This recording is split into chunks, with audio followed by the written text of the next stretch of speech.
Okay. Baptist ko no. Ingon diha oh, Baptist Theological College gitam na kay siya tag-iya.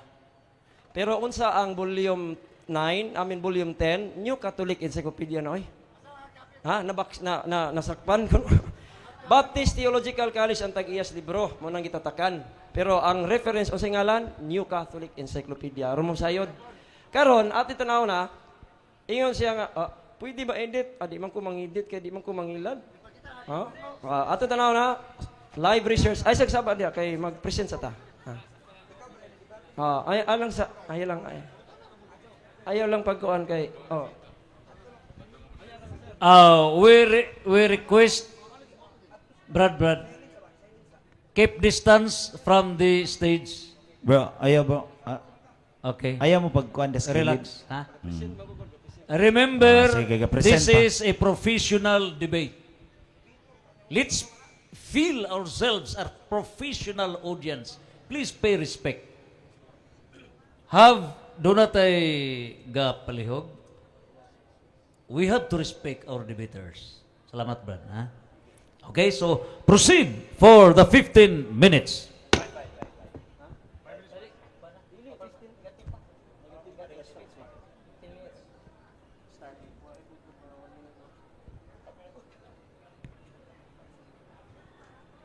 Nagsulti man ko audience ha paminaw lang sa ta.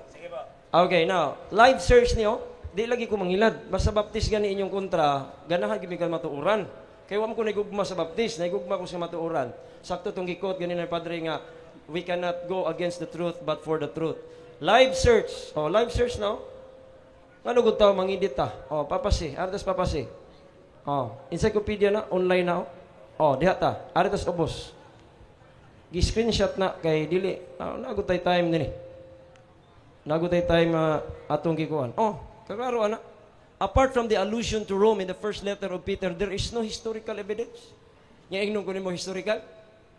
Unsa magingon diha? Walay historical evidence. Saint Peter was Rome's first bishop, or that he was martyred in Rome. Narabay mangangkon sa amua gilubong si Apostol Pedro. Giunsa pagkaybaon ninyo? Patanawon ta mo. Giunsa ninyo pagkaybalo? Ingon diri ang Bible, ingon diri ang reference. Tanawang reference dire. Diadto ko noong 1939, gibasa niya Padre. 1939, what were believed to be Peter's bones, gituhuan nga bukog ni Apostol Pedro. Pambihira. 1939, first century na, pirting lataan na. Ingon siya, bukog ni San Pedro, kisa giingon mo. Nya pag-abot sa 1965, si Pope Paul VI, gi-confirm po niya, at tinuod, bukog na. Unsay pasabot na, naitag, kang Pedro kong bukog. Binuang na, diha na gagikan, ingon nga, gilubong ay. Angkon ra na ninyo, ingon na Britannica, di ko mag-edit, o kuan ka ng reference kay pangilad na, di ko ingana. Karon atong tanawon, ako lagi ng bungkagon, inyong claim, kay kanang inyong claim, tama na nas claim, di na kapamatuod ako. Ingon ang Bible dire, reference ta. Una, tanawa katong imong giingon nga, hinimo list of popes, hinimo to sa Anuario Pontificio. Roman Curia ang author ana, sila ra po'y galista-lista. Lang na unsa man na nga ang og kami mo lista mo reklamo ka, history na mo nya kami mo lista okay ra. Dili na history. Imo nang istorya, his story. Kay ingon ang according to tanawa basahon na tong mayo. The Anuario Pontificio does not identify popes by consecutive number, having stated that at the times, the legitimate succession between multiple claimants was impossible to determine. Ay, kabalo mo, oy mga CFD, na ay panahon nga daghang pope, na ay duha, na ay tulo, na ay upat, ingon ang Anuario Pontificio, di natin ibutangan og regal numbers, kay imposible na to ma-determine kung kinsay the real successor. Hagba automatic ang inyong pamatuod. Mo na inyong pamatuod. May unta po og na ay claim, kay pareha matangga claim sa history books, pamatuod unta natos Bible, o nya karon kay mo adto tas Bible, di man sad gyapon ka pamatuod. Kaning Encyclopedia Britannica mga kaigsunan, page 694, naanay ko, ingon diha, si Pope Leo lagi si Gregory I, maunay styled architects anang medieval papacy. Kaya nga naman, unsa man gyud ni Papa C mga kaigsunan?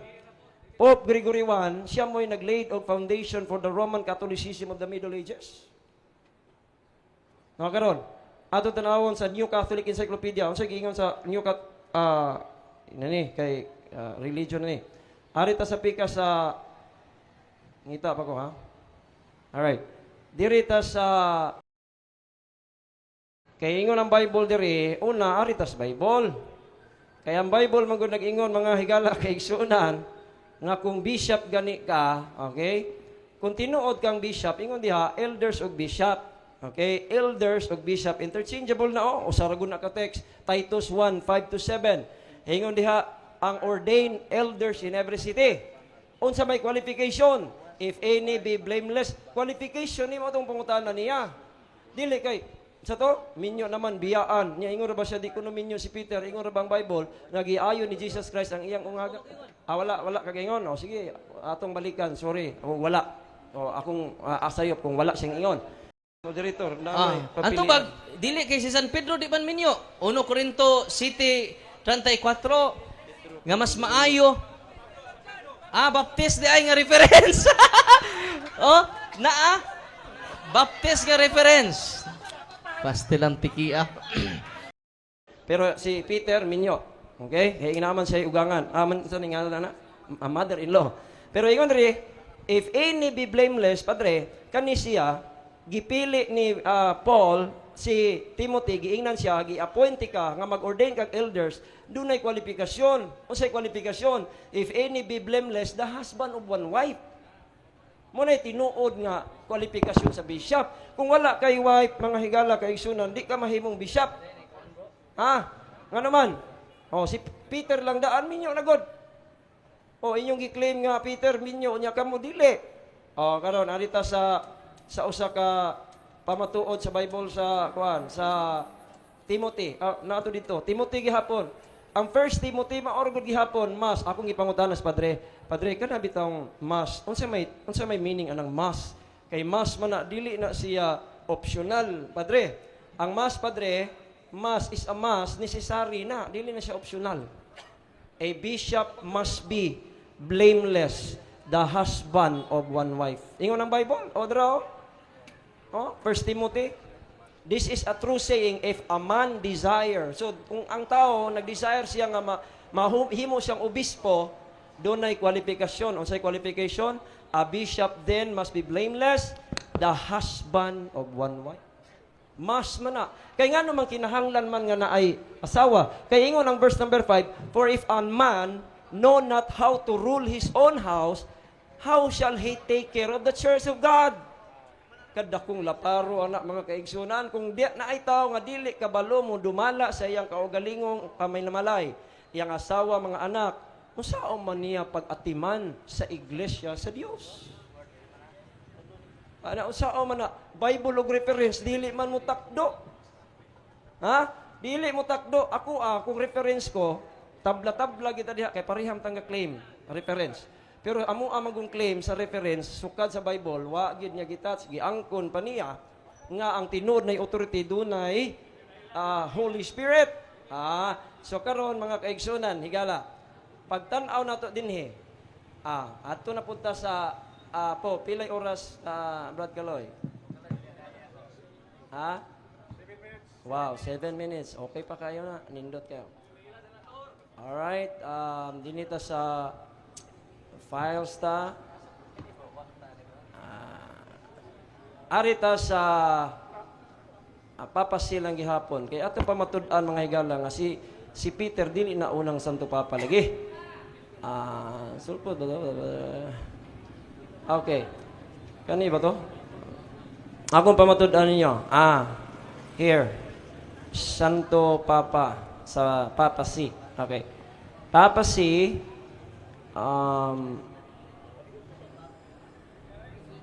ayan, okay ha? Kana siya. Ingon siya sa history ha? History ni.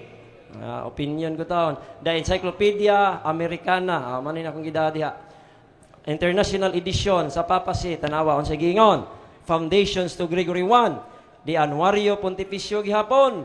Mao na siya official Vatican yearbook. Mo nang ba bisag kinsay butang niya diha tuhuan ninyo. Pero kami dili kinahanglan mig ebidensya. List sila kuno'y galista Saint Peter as the first pope. Pero unsay giingon? The New Testament is silent about Peter's presence in Rome. Agoy. Anya, the tradition that links the Prince of the Apostles, quote unquote, with the Roman began later and is based on literary and archaeological evidence. Unsa may literally kanang mga claim nga gisulat. Unsa man ang archaeological katong bukog. Nga giingog kang Pedro kuno tong bukog 1939 niya namatay na first century. Astang paita kisa may mutuo yung tao na oy. Ha, inga naon na ta pagpatuo. Mga kaigsunan nigala dili gina siya pwede nga imong tuhuan kung mauna. Asa may ebidensya re. Now, arita sa okay. Arita sa naagyapoy gigamit ni Brad Paul sa among debate nga daraw kaniyo branches of Christianity tanawa unsay nakasulat. The Roman Catholic Church kuno original pero tanawa unsay nakasulat claim. Claim. Claim to be the descendants of Saint Peter. Claim na kay mostly sa gasulat ani manggod wa ni sila kabalog unsay nahitabo didto mo nang gibutang nila claim. Unsay gayong ganina, there is no historical evidence. Now regarding sa papacy, na ay pinakaunang nga pope anak mga higala kay sunan, ang pinakaunang pope according to history. Okay. Napay oras, pila oras? Live search ta kay nindot ni natin. Tanawa ha, live search. Etymology sa Pope. Tanawa ha. Etymology sa Pope. Ato tanawon ang kani. Wikipedia online. Ano man? Objection man.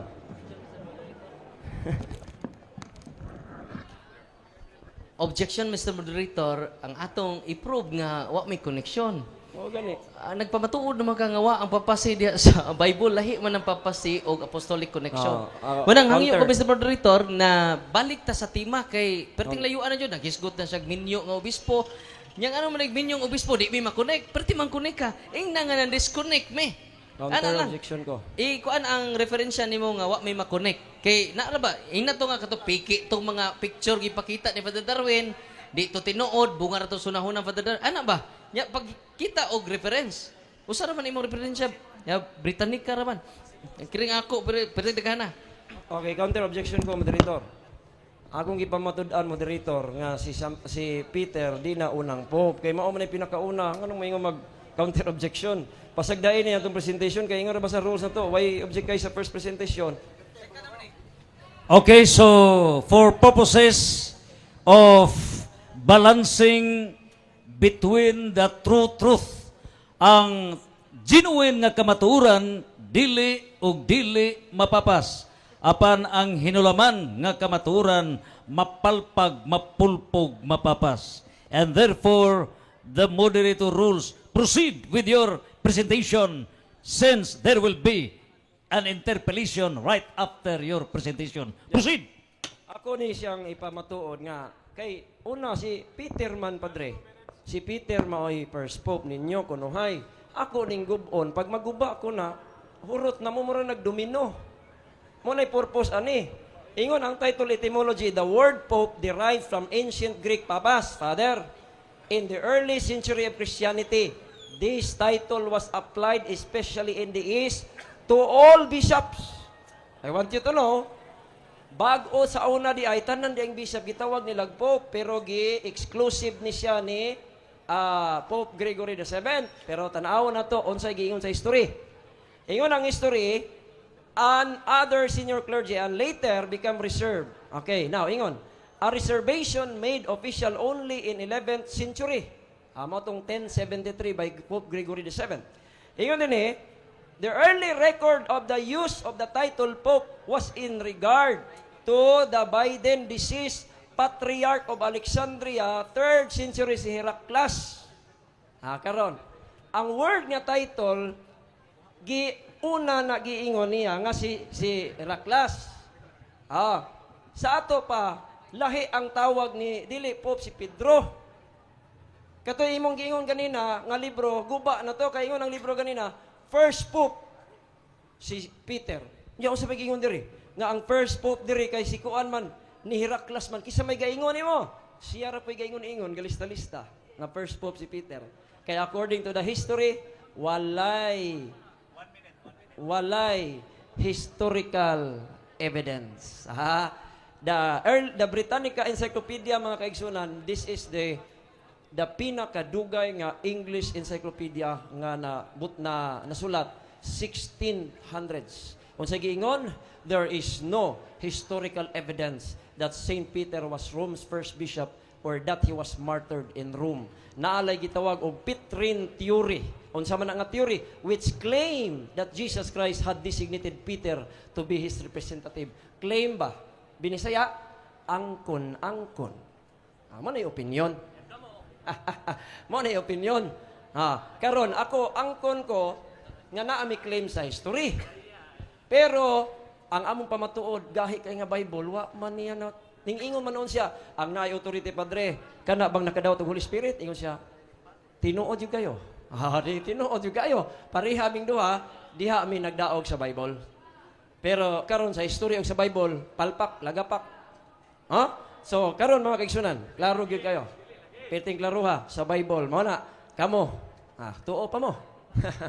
Okay, next karon mangutana na si Padre. Salamat.